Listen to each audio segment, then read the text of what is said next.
chilling here, scrapped with my sword. It's just a practice sword. Uh, it just gets me used to the feeling of having one. I mean, it'll give you away because it's an awkward thing to carry around with you. You know, if you go through a narrow space, it might trap you, and if it clings, and it could give away your position. So you gotta kind of just get used to kind of lugging around something. Like I went rabbit hunting. I had a hatchet tucked in my Carhartts. You know what I'm saying? And the dude that I was with, he was like, "Man, I ain't never met anyone else who does that." But he goes, "It's not a bad idea." But I mean, it does kind of weigh you down, though. You know, hey, being prepared does. You got to carry a heavier load.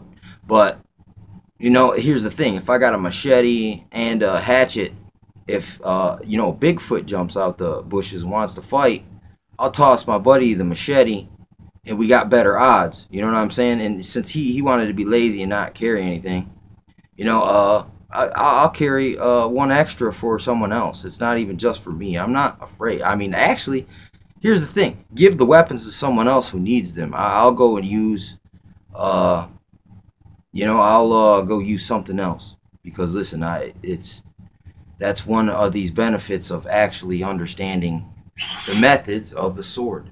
When I hear a lot of people get this so confused, I mean, here's the thing about what Jesus said pertaining to the sword, okay?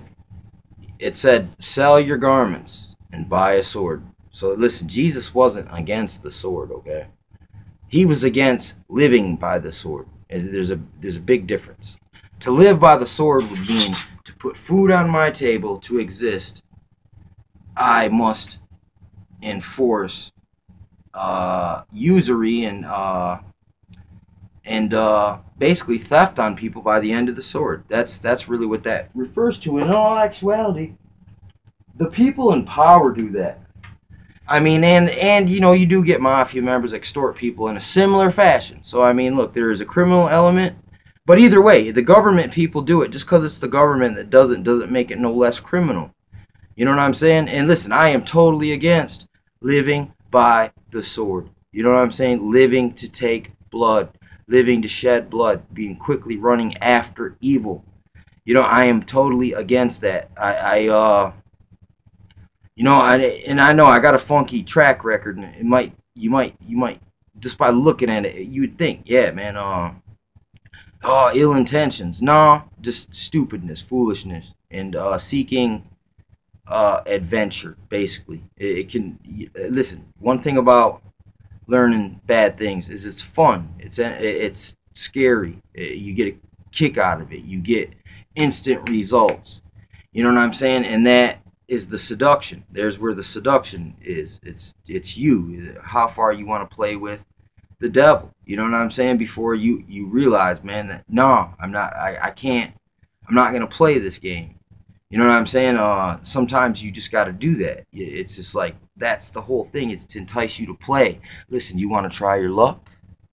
You might be big dog today. You might come out on top. The pride, man. That's how they use that dang pride, man, to make you act out, man. And actually overstep the line. You know what I'm saying? It's like basically all the demons can do is influence us into putting the mark of Cain on ourselves, man, by being bloodthirsty against other people who really don't deserve it. And even if people do deserve it, it would be better if we sought a peaceful solution before we just smoked people. You know what I'm saying? And governments live by the sword. There's where your authority is derived from. It's from the sword.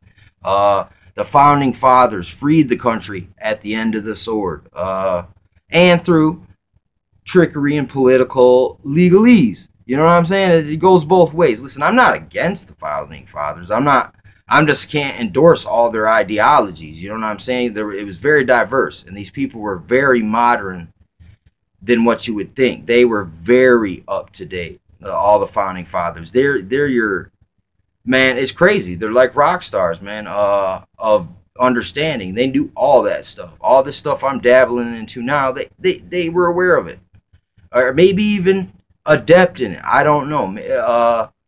But you know, I don't like their anti-Christian philosophy. You know what I'm saying? Listen, I'm not gonna say, but at the same time, I'm not gonna condemn these men, their good deeds, because they lost the way somehow.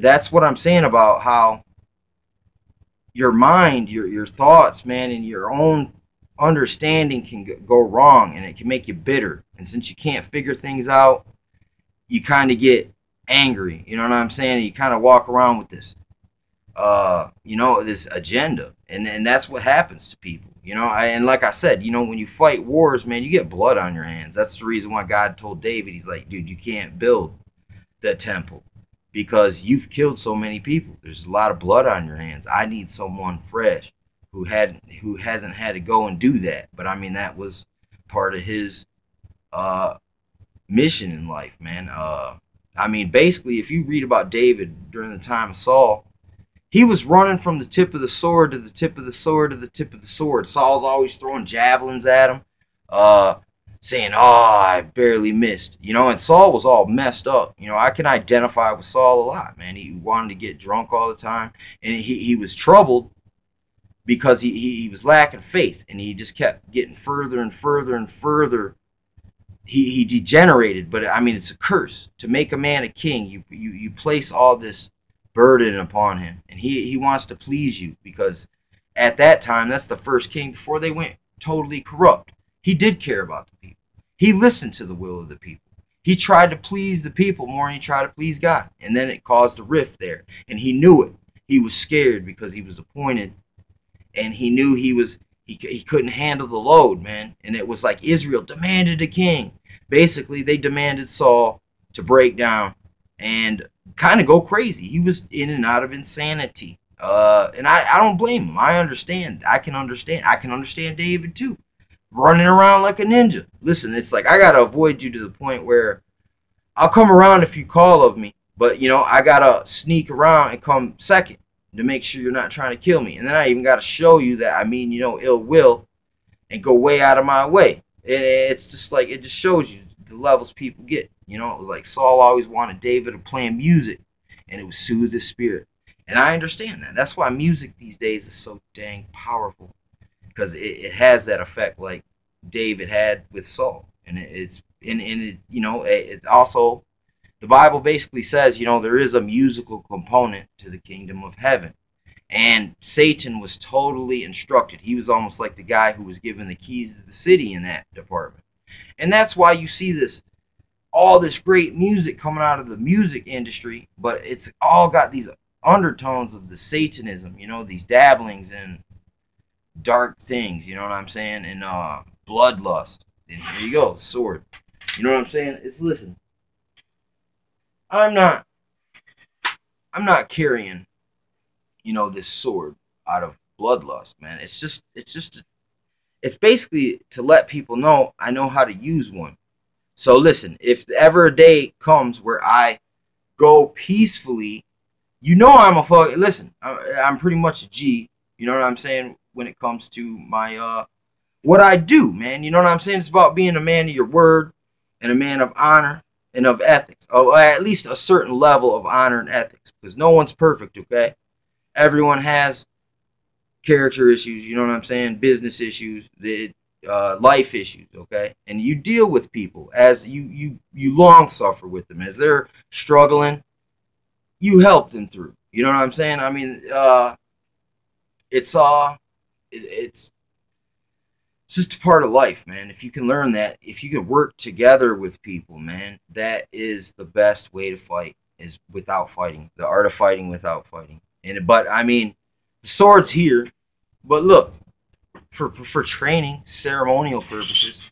But hey, in the zombie apocalypse, would this come in handy? Of course. Even in a 2012 movie like The Disaster, if one of those disaster situations happen, hey man, there's lions and tigers and bears, oh my, out where people normally don't live, because that's where you go in times like that. So Jesus says, sell your garments, buy a sword. But he also says, if you live by the sword, you'll die by the sword. It's kind of like this. the sword entices you to a point where it's another form of apotheosis, I imagine. You know what I'm saying? That by your own might, you get like godlike status, like Achilles. You know, and there's Indians that are remembered. Even me talking about David and Saul, they're remembered because of their deeds. And it was all, these things all pertain to the sword, because the sword don't mean the sword. It just means taking action against people, dude, basically. It's like a preemptive strike. Listen, I don't like them guys. They're getting big. They're sleeping right now. Let's go take them out before they become competition on us.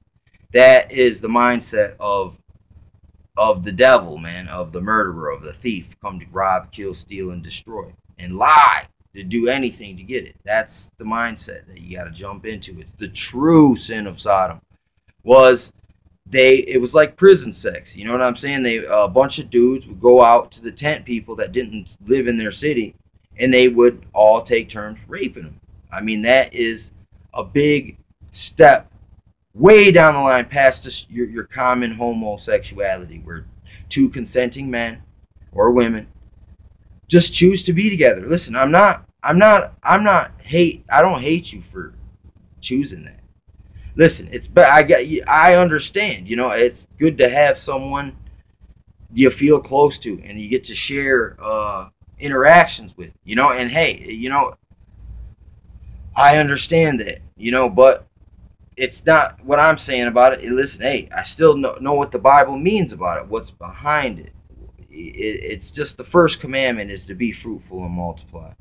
And there's certain just kind of sexual practices that are just like a waste of energy. And it's like, it just leads you deeper down the rabbit hole to confusion land and regret land. You know what I'm saying? From my experience, you know what I'm saying? The more you dabble in it, the farther you play with you get hypersexual, and it just becomes a weakness, dude. It becomes a distraction. It's always like you know what I'm saying? In the Bible, man, about the sword also is the word. So it's a verbal thing as well. There's a verbal kung fu that is sharp as a sword. But there's also the physical sword. Sell your garments and buy a sword. Why didn't Jesus say sell your garments and buy a Bible if he meant the word? You know what I'm saying? He just meant a physical sword. And I think it just means to signify. It's like, it's, if you choose to lay down your life, it's like it's not because you're a submissive, effeminate person who just was overcome. It's like, no, I throw down my own life. And if I wanted